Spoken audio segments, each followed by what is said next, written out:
Good morning दोस्तों, कैसे हैं? बढ़िया होंगे। मैं पवन शर्मा विनायक क्लासेस के YouTube चैनल पर आप लोगों का स्वागत करता हूं। पिछली क्लास आप लोगों ने देखी होगी, उम्मीद करता हूं आप लोगों को समझ में आई होगी। अगर फिर भी आपको कहीं पर दिक्कत है तो आज मैं आपके आगे के कन्फ्यूजन्स क्लियर करने वाला हूं। कोई टेंशन नहीं लेनी है, मैं हमेशा आप लोगों की सेवा में तत्पर हूं। कोरोना काल में आप लोगों को सिखाने के लिए आया हूं, तो उम्मीद करता हूं आप लोगों का प्यार और सहयोग इसी तरह मेरे साथ बना रहेगा। ठीक है, अब आइए, अगर मैं बात करूं, हमारा टॉपिक चल रहा था औसत दोस्तों, जिसको हम एवरेज कहते हैं। अगर मैं आपको याद दिलाऊं थोड़ा सा कि लास्ट जो क्वेश्चन हमने किया था, थोड़ा सा याद कीजिए, उसको थोड़ा सा रिपीट कर रहे हैं अपन, ध्यान दीजिएगा। यदि 51 सम संख्याएं जो कि क्रमागत हैं,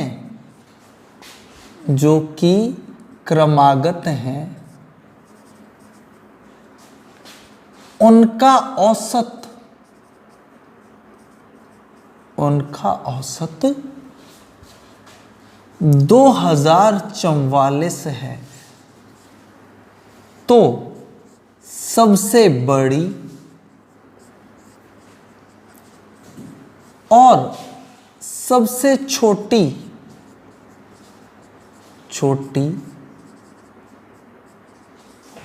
सम संख्या का अंतर ज्ञात कीजिए।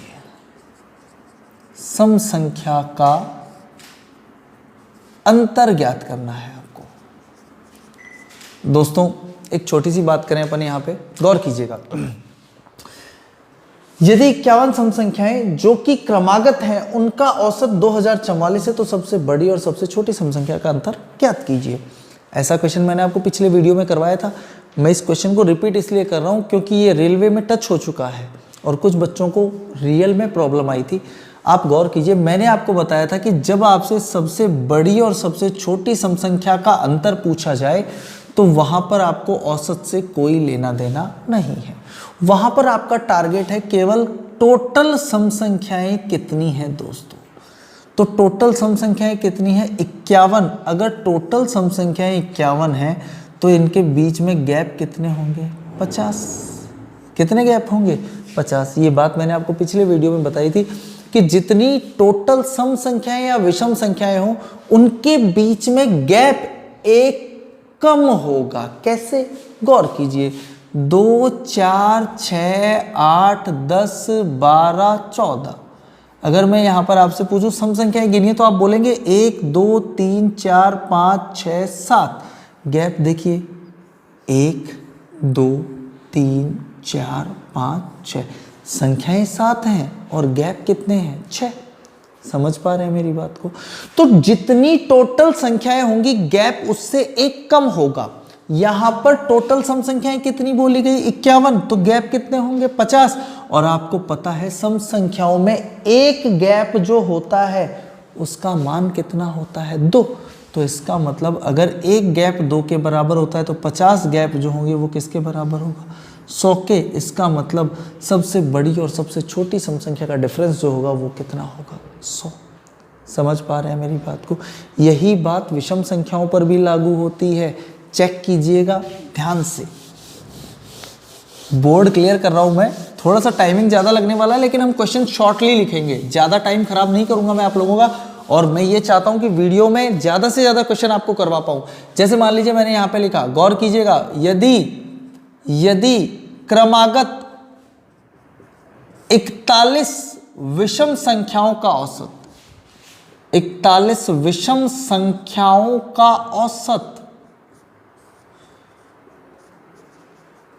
औसत मान लीजिए आपको दे दिया 1093 है, और आपसे वही पूछ लिया, शॉर्टली लिख रहा हूं, सबसे बड़ी विषम व सबसे छोटी विषम संख्या का अंतर ज्ञात कीजिए। सबसे छोटी विषम संख्या का अंतर ज्ञात कीजिए। का अंतर ज्ञात कीजिए। बोलिए कोई दिक्कत है? कोई दिक्कत नहीं होनी चाहिए, क्योंकि ये भी वही क्वेश्चन है, बिल्कुल सेम वही क्वेश्चन है, बस फर्क इतना सा है कि अब की बार सम के स्थान पर संख्याएं कौन सी आ गई हैं? विषम संख्याएं। अब आप मुझे बताइए, क्या हमें औसत से कोई लेना देना है? कोई लेना देना नहीं है। जब आपसे सबसे बड़ी और सबसे छोटी विषम संख्या या सम संख्या या प्राकृत संख्या का अंतर पूछा जाए तो आप औसत को नेग्लेक्ट कर दीजिए। आपका पूरा फोकस होना चाहिए टोटल संख्याओं पर। यहां पर कितनी विषम संख्याएं हैं? 41। अगर 41 विषम संख्याएं हैं तो आप गौर कीजिए इनके बीच में गैप कितने होंगे? 40 गैप, क्योंकि टोटल संख्याएं जितनी होती है उससे एक कम का क्या होता है दोस्तों? गैप होता है। तो 41 में गैप कितने का होगा? 40 का। और आपको पता है विषम संख्याओं में भी गैप कितने के बराबर होता है? 2 के बराबर होता है। अगर नहीं पता है तो देख लीजिएगा, 1, 3, 5, 7, 9, इनके बीच में गैप चेक कीजिए, कितने कितने का है? 2 का। तो इसका मतलब एक गैप जो होता है दोस्तों वो कितने के बराबर होता है? 2 के। तो 40 गैप कितने के बराबर होगा? 80 के। ये जो 80 आया है ये सबसे बड़ी और सबसे छोटी विषम संख्या का डिफरेंस आया है। समझ पा रहे हैं मेरी बात को? अगर फिर भी नहीं समझ में आता है तो वीडियो को रिपीट करें और बार बार देखें, अगर आपको कमांड करनी है तो। क्लियर है भाई? अब चलते हैं हम नेक्स्ट टाइप पर। टाइप करवाने हैं, बहुत सारे क्वेश्चंस करवाने हैं। इतने क्वेश्चंस हैं जो आपका दिमाग, मैं बता रहा हूं, इतना शार्प कर देंगे कि आपको लगने लगेगा कि यार रियल में यार एवरेज ये था, क्योंकि अब तक तो हमने एवरेज पढ़ा ही नहीं है। समझ पा रहे हैं मेरी बात को? नेक्स्ट टाइप देखते हैं अपन फटाफट से। टाइम वेस्ट नहीं करना है, क्योंकि ये समय बहुत कीमती है। पता नहीं कब लॉकडाउन हट जाए, पता नहीं कब लॉकडाउन हट जाए और कब एग्जाम की डेट आ जाए, तो हमें तो प्रिपेयर रहना है ध्यान से। नेक्स्ट फॉर्मेट देखेंगे यहाँ पे।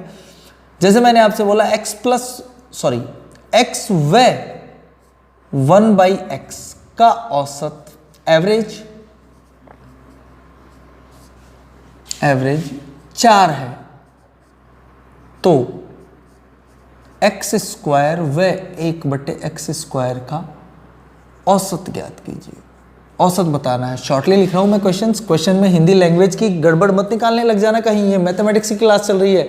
हाँ, क्योंकि कुछ विद्वान होते हैं मुंशी प्रेमचंद के फैन, जो यहाँ पे गलती निकालने लग जाते हैं कि अरे सर ने का नहीं लिखा यहाँ पे। तो ऐसा कुछ नहीं करना है, हमें क्वेश्चंस के टाइप क्लियर करने हैं। समझ पा रहे हैं मेरी बात को?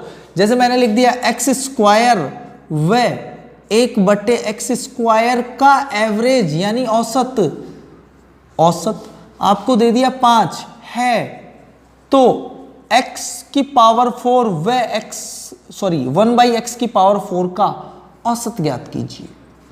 दूसरी बात, तीसरी बात मैं यहां पर लिखूं, आपसे कह दिया √x व 1/√x का औसत या एवरेज आपसे कह दिया 6 है, तो x व 1/x का औसत ज्ञात कीजिए। मैंने आपके सामने 3 क्वेश्चन लिखे। जो बच्चे इस फॉर्मेट को समझते नहीं हैं उनके लिए क्वेश्चन थोड़ा सा चैलेंजेबल हो जाता है, लेकिन मैं यहां पर आपसे एक बात बोलूं, गौर कीजिएगा मेरी बात को। तीनों क्वेश्चंस को ध्यान से देखिए, अपनी अंतरात्मा को एकाग्रचित कीजिए और फिर गौर कीजिए। मैं अगर आपसे पूछूं दोस्तों यहां पर x की पावर कितनी है, तो आपका जवाब होगा सर यहां पे भी x की पावर 1 है और यहां पर भी x की पावर 1। क्लियर है बात? अब मैं आपसे पूछूं दोस्तों पूछा क्या है, तो आप बोलेंगे x की पावर 2 और 1/x⁴ का औसत पूछा है। तो क्या मैं यहां पर ये कह सकता हूं आपसे दुगुनी घात का औसत पूछा है? बोलो हाँ या ना। दुगनी पावर का औसत पूछा है। फिर यहां पर अगर गौर करें, यहां पे x की घात कितनी कितनी है दोस्तों? 2 और आपसे पूछा कितना है? 4 का। तो मैं ये कह सकता हूं यहां पे भी दुगनी घात का औसत पूछा है। बोलो हाँ या ना। अरे समझ में तो आ रही है ना बात? पक्का? बिल्कुल भी घबराना नहीं है। घबरानो दरी को ना, समझ रहे हो बात नहीं? बिल्कुल भी घबराना नहीं है। जहां आपको नहीं समझ में आए वहां पर आप पब्लिक कमेंट डाल सकते हैं मुझे, मैं आपके कंफ्यूजन्स का सॉल्यूशन करूंगा। मैं थाने बताऊं लो, ऐसी कोई दिक्कत नहीं है। समझ पा रहे हो ना? ठीक है। तीसरे क्वेश्चन को देखो, √x व 1/√x। दोस्तों वही बात, रूट का मतलब क्या होता है? 1/2 पावर। 1/2 को मतलब हो जाए आधी घात। 1/2 पावर का मतलब क्या होता है? आधी घात।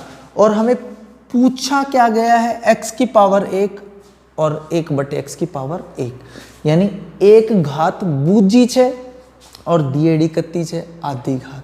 तो अगर आधी घात देर एक घात पूछे तो देखो मतलब यहाँ पे भी जो क्वेश्चन बना है दोस्तों वो कौन सी घात का बना है, दुगुनी घात का। यानी अगर मैं देखूं कि तीनों क्वेश्चंस को लिखने का तरीका अलग अलग है लेकिन तीनों क्वेश्चंस में एक ही बात पूछी गई है और वो क्या, दुगुनी घात का औसत पूछा गया है। कौन सी घात का औसत पूछा गया है, दुगुनी घात का। अरे मारवाड़ी समझ में आओ ना, चलिए बिल्कुल अच्छी बात है। अब यहाँ पर मैं आपसे एक सिंपल सी बात बोलूं कि अगर हम इनका बेसिक करते हैं, अगर हम इनका क्या करते हैं, बेसिक करते हैं तो थोड़ा सा लेंथी जाता है। तो अगर मैं आपसे बोलूं कि अगर आपको कभी भी दुगुनी घात का औसत पूछे तो वहां पर आप एक सिंपल फॉर्मूला, सिंपल सा फॉर्मूला, ज़्यादा विशेष नहीं है, ज़्यादा घबराने की भी ज़रूरत नहीं है आपको। आप एक सिंपल सा फॉर्मूला अप्लाई कर सकते हैं। वो क्या है, दुगुनी घात का औसत। दुगुनी घात का औसत निकालने के लिए आप क्या कर सकते हैं, 2a² - 1 का फॉर्मूला लगा सकते हैं। यहाँ पर a क्या है, a है दिया गया औसत। a क्या है, दिया गया औसत। समझ पा रहे हैं मेरी बात को? कुछ नहीं करना, आपको एक ही जगह दिया गया औसत रखना है और दुगुनी घात का औसत निकाल लेना है। तो दोस्तों जैसे मैं यहाँ पर दुगुनी घात का औसत कैलकुलेट करूँ तो 2 गुणा पहले का औसत कितना दे रखा है, 4, 4 का स्क्वायर, तो 4 गुणा 4 -1 करेंगे। 4 चौके 16, 16 दूनी 32, 32 में से 1 माइनस किया दोस्तों, आंसर कितना आया, 31। कितना आया, 31। आराम से यहाँ पे भी कैलकुलेट करेंगे। 2 गुणा दिया गया औसत, दिए गए औसत का क्या करना है दोस्तों, स्क्वायर, यानी 5 का स्क्वायर करेंगे तो 5 × 5 माइनस कितना करोगे, 1। 5 25 और 25 दूनी कितने होते हैं, 50। 25 दूनी 50, 50 में से 1 माइनस किया दोस्तों, कितना आया, 49। तो इसका मतलब यहाँ पे x की पावर 4 वह 1/x की पावर 4 का एवरेज कितना आएगा, 49। समझ पा रहे हैं मेरी बात को? चलिए इधर आ जाइए, यहाँ पे भी दुगुनी घात का एवरेज लेना है, कोई दिक्कत वाली बात नहीं है, बिल्कुल आराम से कैलकुलेट करेंगे। 2 × पहले वाला औसत कितना दे रखा है, 6, तो 6 × 6 माइनस कितना कर दोगे, 1। 6 6 36 और 36 दूनी 72, 72 में से 1 गया दोस्तों, एवरेज कितना आया, 71 यानी 71। उम्मीद करता हूँ बात समझ में आ रही होगी। पकड़ पा रहे हैं मेरी बात को? दिल तोड़ देने की बेशक है आदत तेरी, पर ये दिल टूट जाने की चीज़ नहीं है, और तुझे अपना दीवाना ना कर दूं तो कहना ये शख्स कोई चीज़ नहीं है। ऐसे ऐसे क्वेश्चंस करवाने वाला हूं जो आपको रियल में आगामी कॉम्पिटिटिव एग्ज़ाम में बहुत सपोर्ट करने वाले हैं, बहुत सपोर्ट करने वाले हैं। लेकिन बने रहिए लगातार मेरे साथ। अब हम टाइप चेंज करें, थोड़ा सा गौर कीजिएगा। एक सिंपल सा क्वेश्चन है, देखिए कितना आसान क्वेश्चन था।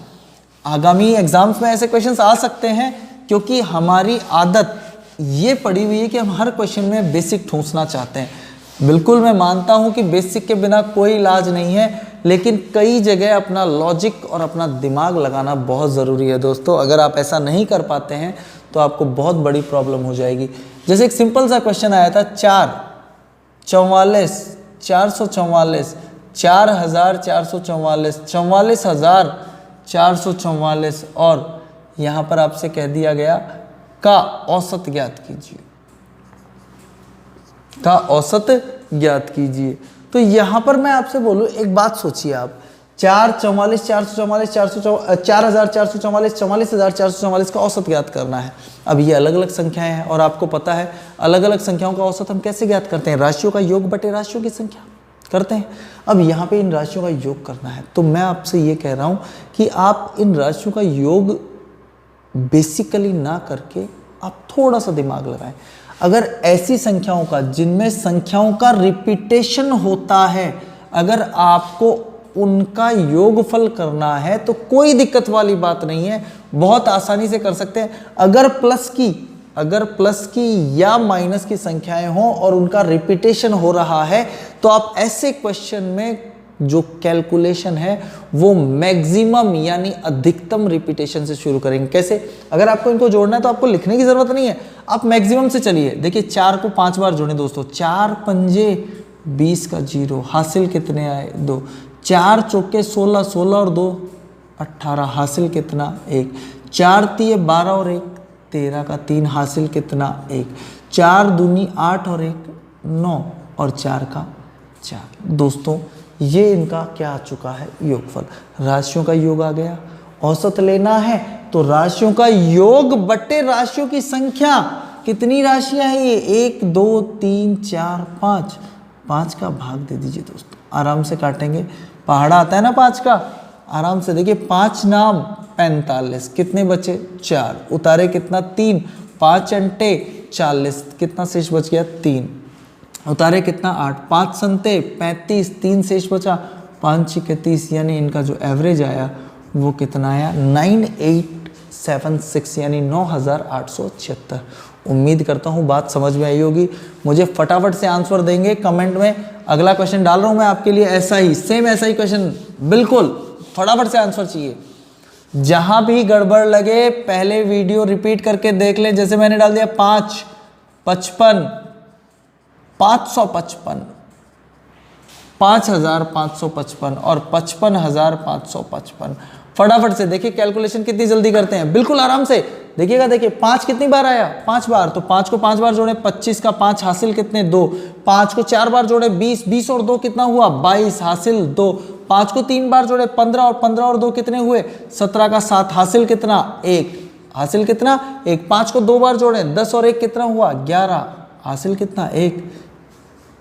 ये इनका टोटल आ गया। टोटल संख्याएं कितनी है? 1 2 3 4 5। 5 का भाग दे दीजिए। 5 का पहाड़ा हमें आता है बिल्कुल इजीली। 5 एक कम 5, 1 शेष बचा। उतारे कितना? 1। 5 दूनी 10, 1 बचा। उतारे कितना? 7। 5 दिए 15, शेष कितना बचा? 2। उतारे 2। 5 चौके 20, फिर 55 25, यानी आपका एवरेज कितना आ गया? 12345। समझ पा रहे हैं मेरी बात को? क्लियर हो पा रही है बात? जहां भी आपको थोड़ा बहुत डाउट हो बिल्कुल रिपीट करके देखते जाइए आराम से, कोई टेंशन वाली बात नहीं है। नेक्स्ट फॉर्मेट देखता हूं मैं। इसमें आपको एक अगला सवाल जो आपको थोड़ा सा कंफ्यूज कर सकता है, अटका सकता है, उसके लिए देखिएगा ध्यान से। मिटा दूं इसे? ओके, क्लियर कर देता हूं मैं। चलिए, जैसे यही क्वेश्चन आपको दे दिया जाए, यही क्वेश्चन आपको इस तरह से दे दिया जाता कि 0.5 0.55 0.555 डॉट 0.555 और ये दे देता 0.55555 का औसत ज्ञात कीजिए। दोस्तों वही क्वेश्चन है, लेकिन कायनात पूरी बदल चुकी है। कायनात पूरी बदल चुकी है। जिन लोगों में माइंड है वो अप्लाई कर पाते हैं, और जिन लोगों को थोड़ा बहुत भी डर लगता है वो घबरा जाते हैं। देखिए, विदाउट पॉइंट का क्वेश्चन था, तो हमने क्वेश्चन का सॉल्यूशन कहां से शुरू किया था? योगफल कहां से शुरू किया था? मैक्सिमम रिपीटेशन से। तो जब पॉइंट आ जाए तो आपके दिमाग में यह आना चाहिए कि औसत लेना है, राशियों का योग तो हमें करना ही पड़ेगा। यहां पे क्वेश्चन चालू होगा मिनिमम, कम से कम रिपीटेशन से। पॉइंट हम बाद में लगाएंगे। जनरली आप सिर्फ ये देखना है कि अगर पॉइंट का क्वेश्चन है तो आप कहां से चालू करोगे? कम से कम रिपीटेशन से। तो दोस्तों देखिए, यहाँ पे 5 कितनी बार है? 1 बार। तो आपका पहला आंसर कितना आएगा? 5। फिर 5 कितनी बार है? 2 बार। 5 और 5 कितने हुए?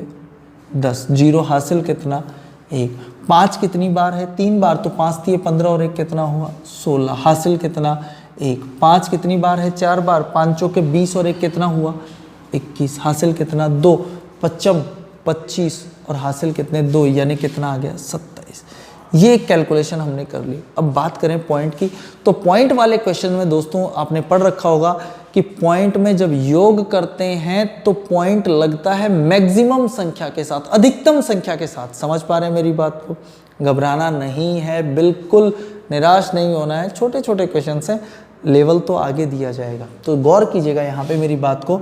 अगर मैं आपसे पूछूं कि दोस्तों पॉइंट कितनी संख्या के बाद लगाने वाले हो, तो आप बोलोगे सर मैक्सिमम पॉइंट यहाँ पे कितनी संख्या के बाद है? 5 संख्या के बाद। तो आप 5 संख्या के बाद पॉइंट लगाओगे। किधर से? दाहिने हाथ की तरफ से। दाहिना हाथ दिखाई दे रहा है ना, जिस हाथ में मैंने कड़ा पहन रखा है, मैंने रिंग्स पहन रखी हैं, उस हाथ की तरफ से। 1 2 3 4 5, यानी आपका योगफल आया 2.71605, 2.71605। क्लियर है गाइस? अब क्या करना है? ये तो योग आया है, हमें लेना है एवरेज। एवरेज का मतलब क्या होता है? योग बटे राशियों की संख्या। राशियों का योग ले लिया, बटे में राशियों की क्या डालनी है? संख्या। 1 2 3 4 5, तो 5 से डिवाइड कर देंगे। डिवाइडेशन कीजिए। 55 25 2, 5 चौके 20, 1 5 3 15, 1 5 दूनी 10 और 1 5 एकम 5 आ गया। पॉइंट का ध्यान रखिएगा, कितनी संख्या के बाद है पॉइंट, 5 संख्या के बाद, तो आप भी 5 संख्या के बाद पॉइंट लगा देंगे, 1 2 3 4 5, यानी आपका आंसर कितना आ जाएगा 5 4 3 2 1। समझ पा रहे हैं मेरी बात को? उम्मीद करता हूँ ये टाइप क्लियर होगा। अगर फिर भी कोई दिक्कत है तो वही बात, वीडियो रिपीट कीजिए और क्वेश्चन को कंसल्ट कीजिए। अब हम चलते हैं दोस्तों नेक्स्ट टाइप में, ध्यान दीजिएगा। देखिए क्वेश्चन सिर्फ वही इंपॉर्टेंट हैं जो बार बार एग्जाम्स में टच हुए हैं, और हर तरह का क्वेश्चन आपको बोर्ड पर देखने के लिए मिलेगा, कहीं पर भी कोई घबराने वाली बात नहीं है, बिल्कुल भी। अब जैसे मैं आपसे चर्चा करूं, गौर कीजिएगा, एक फॉर्मेट आपने बहुत बार देखा होगा इस तरह का क्वेश्चन, जैसे 1 का स्क्वायर, 2 का स्क्वायर, 3 का स्क्वायर, डॉट डॉट डॉट 10 का स्क्वायर। ये प्राकृत संख्याओं के वर्गों का योगफल है, प्राकृत संख्याओं के वर्गों का योगफल है। अगर आपको प्राकृत संख्याओं के वर्गों का योगफल लेना है दोस्तों, ये क्वेश्चन बहुत बार आता है, अगर आपको प्राकृत संख्याओं के वर्गों का योगफल लेना है तो यहाँ पर एक मोदी काल में, मोदी काल समझते हैं, मोदी का राज चल रहा है, तो मोदी काल में बना हुआ एक फॉर्मूला है कि प्राकृत संख्याओं का वर्गों का योगफल लेना है तो आपको करना क्या है, लालू माया टोटल फ्री, नीचे भाई 1 2 3। घरेलू फॉर्मूला है ये, लालू माया टोटल फ्री, नीचे भाई 1 2 3। ये कब बना? जब मोदी जी की सरकार आई थी तब बनाया गया था। क्या करें, मोदी जी की सरकार में लालू और माया दोनों ही फ्री चल रहे हैं, तो हमने उनको फॉर्मूले में रख लिया। अब आप गौर करें यहाँ पे छोटी सी बात, पहले आपको ये पता होना चाहिए कि एल, एम और टी क्या है। मैं अगर आपसे बोलूँ एल डिपेंड करता है लास्ट पद पर, यानी जो आपका लास्ट पद है वो कितना है, तो लास्ट पद यहाँ पर आपको किससे दर्शाया गया है, 10 से। अल्फाबेट की या वर्णमाला की बात करूं तो एल के बाद कौन आता है, एम। एल लास्ट पद, एम उससे एक ज्यादा, और टी टोटल, इन दोनों का टोटल। एल लास्ट पद, एम उससे एक ज्यादा, और टी उन दोनों का क्या, टोटल। उन दोनों का क्या, टोटल। समझ पा रहे हैं मेरी बात को? आराम से देखिए, योगफल लें अगर आप यहाँ पे तो एल कितना लिखोगे दोस्तों, 10, एम एक ज्यादा यानी कितना लिखोगे, 11, टी टोटल 10 और 11 का टोटल करें दोस्तों कितना आएगा, 21। एल 10, एम एक ज्यादा यानी कितना लिखोगे, 11, टी टोटल 10 और 11 का टोटल कितना लिखोगे, 21, और बटे में दोस्तों 1 2 3, 1 2 3। अब अगर मैं आपसे पूछूं कि ये क्या आया, तो आपका दिमाग कहेगा कि सर ये इन प्राकृत संख्याओं के वर्गों का योगफल आया। अगर मैं आपसे इनका औसत पूछूं तो आप मुझे दिमाग लगाकर बताइए, क्या औसत राशियों का योग बटे राशियों की संख्या होती है? तो आप कहेंगे हाँ सर बिल्कुल होती है, तो कोई दिक्कत वाली बात ही नहीं है। राशियों का योग आया 10 × 11 × 21 बटे में 1 2 3। ये राशियों का योग है, बटे में राशियों की संख्या लगा देंगे। 1 से लेकर राशियां कहाँ तक जा रही हैं, 10 तक, तो बटे में राशियों की संख्या लिख दीजिए, कितनी, 10। आराम से कैलकुलेट कर दीजिए, 10 से 10 कट गया, 3 से काटेंगे 7 बार, 11 7 77, और बटे में कितना, 2, यानी 1 से लेकर 10 तक की प्राकृत संख्याओं के वर्गों का औसत कितना आएगा, 38.5, 38.5। अगर फिर भी क्लियर नहीं हुआ तो मैं दूसरा एग्जाम्पल ले लेता हूँ, आराम से ठंडे दिमाग से। देखिए इसको आप डायरेक्ट भी अप्लाई कर सकते हैं, लेकिन हमें डायरेक्ट अप्लाई नहीं करना है, हमें समझना है इस बात को कि वास्तव में हो क्या रहा है। फिर से मैं आपको दूसरा क्वेश्चन देता हूँ, यहाँ पे ध्यान से प्रैक्टिस करनी है, बहुत सारी प्रैक्टिस करनी है। जैसे मान लीजिए मैंने यहाँ पे थोड़ा सा क्वेश्चन को छोटा कर दिया, शॉर्ट कर दिया, यहाँ पे मैंने यहाँ पे 7 का स्क्वायर दे दिया आपको, तो वही योगफल निकालने के लिए LMT, लालू माया टोटल फ्री, नीचे भाई 1 2 3 याद कर सकते हैं। लालू माया टोटल फ्री, नीचे भाई 1 2 3 क्या है, ये प्राकृत संख्याओं के वर्गों का योगफल निकालने का फॉर्मूला। प्राकृत संख्याओं के वर्गों का योगफल निकालने का फॉर्मूला। L लास्ट संख्या कितनी लिखोगे, 7, M उससे एक ज्यादा 8, टी टोटल 8 और 7 का टोटल कितना होता है, 15, और नीचे 1 2 3। ये राशियों का क्या आया है, योग आया है। प्राकृत संख्याओं के वर्गों का क्या आया है, योग। आपको योग नहीं चाहिए, आपको औसत चाहिए, तो राशियों का योग आ चुका है। बट्टे में राशियों की संख्या, कितनी राशियां हैं, 7, तो बट्टे में कितना लगा देंगे, 7। खत्म है क्वेश्चन। 7 से 7 कैंसिल हो गया, 2 चौके 8, 3 पंजे 15, यानी आपका आंसर कितना आ गया, 20। उम्मीद करता हूं समझ में आई होगी बात। देखिए फॉर्मूले बुक्स में भी दे रखे हैं, लेकिन अगर किताबें पढ़नी होती तो फिर ऑनलाइन क्लासेस की क्या ज़रूरत थी। कुछ ना कुछ ऐसा तैयार किया जाए जो आपकी मुंह जबानी और आपके माइंड में फीड रह सके। समझ पा रहे हैं मेरी बात को। इसी क्वेश्चन के संदर्भ में एक दूसरा क्वेश्चन और है जो आपको बहुत ज़्यादा परेशान कर सकता है। मैं उम्मीद करता हूँ ये बात आपको समझ में आई होगी। इसी क्वेश्चन का फॉर्मेट देखेंगे, सेकंड फॉर्मेट, और आज की क्लास का हमारा लास्ट क्वेश्चन है। ध्यान से समझिएगा, गड़बड़ मत कर देना दोस्तों, नहीं तो बहुत बड़ी दिक्कत हो जाएगी।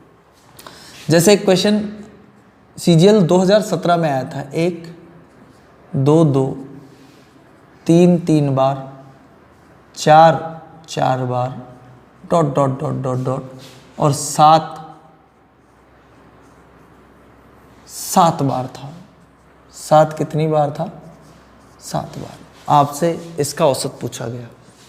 अब आप इस बात को अगर थोड़ा सा गौर करें तो ये क्वेश्चन रिलेटेड तो इसी से है, लेकिन ये क्वेश्चन टाइप बिल्कुल चेंज हो गया। अगर आपने इस बेस पे इस क्वेश्चन का सॉल्यूशन कर दिया तो बहुत बड़ी दिक्कत हो जाएगी। तो अगर इस तरह का रिपीटेशन वाला क्वेश्चन आता है तो मैं वहाँ पर आपको सिर्फ एक सिंपल सी राय देना चाहूँगा। और वो सिंपल सी राय क्या है दोस्तों? वो सिंपल सी राय ये है कि अगर इस तरह बार बार आवर्ती वाला क्वेश्चन आता है तो वहाँ पर आप एक सिंपल सा फॉर्मूला लगा सकते हैं कि 2n+1/3 ऐसे क्वेश्चन का औसत निकालने का क्या होता है फॉर्मूला। आप इसको क्वेश्चन को क्लियर कर लीजिएगा कि अगर क्वेश्चन की आवर्ती बार बार हो रही है तो अगर आपने यहाँ पे प्राकृत संख्याओं के वर्गों वाला फॉर्मूला लगाकर एवरेज कैलकुलेट किया तो आपका क्वेश्चन कंप्लीटली गलत हो जाएगा। कैसे होगा वो भी मैं आपको बताऊंगा अगली क्लास में, लेकिन यहाँ पर मैं आपको सिर्फ इनका औसत निकालना बता रहा हूँ। आप सिर्फ यहाँ पे गौर कीजिए कि n का मतलब अंतिम पद की संख्या कौन सी है यहाँ पर? 7। तो 2 × n की जगह कितना लिख देंगे? 7 प्लस कितना लिखोगे? 1 दोस्तों, और बटे में कितना? 3। आराम से 7 दूनी 14 और 1 कितना? 15। 15/3 आराम से काटेंगे। इस क्वेश्चन का आंसर कितना आने वाला है?